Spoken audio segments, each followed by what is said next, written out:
అందరికీ నమస్కారం. ఈరోజు మనం వరలక్ష్మి వ్రతం గురించి తెలుసుకుందాం. వరలక్ష్మి వ్రతాన్ని లక్ష్మీదేవి అనుగ్రహం కోసం భక్తి శ్రద్ధలతో చేస్తారు.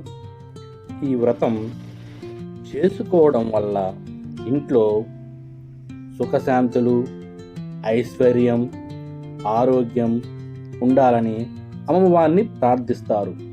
ఈరోజు ఇంటిని శుభ్రం చేసుకొని కలశం ఏర్పాటు చేసుకోవాలి.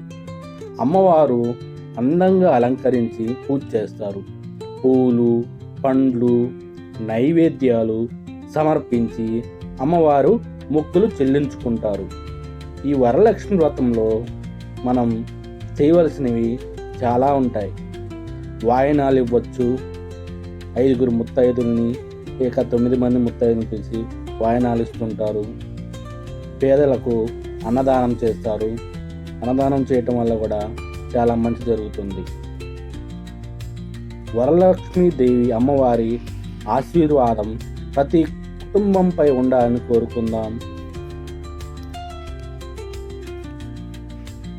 వరలక్ష్మి వ్రతం రోజు వాయనం ఇవ్వడం మన సంప్రదాయం. ముత్తైదులను పిలిచి పసుపు, కుంకుమ, పండ్లు, తాంబూలాలు వంటివి వాయనంగా ఇచ్చి అమ్మవారి ఆశీర్వాదం పొందుతారు. ఇలా వాయనం ఇవ్వడం వల్ల అందరి ఇళ్లలో సుఖ సంతోషాలు, సౌభాగ్యం ఉండాలని కోరుకుంటారు. మా ఇంట్లో మా మిస్సెస్ మా చిన్న కూతురికి వాయనం ఇవ్వడం జరిగింది.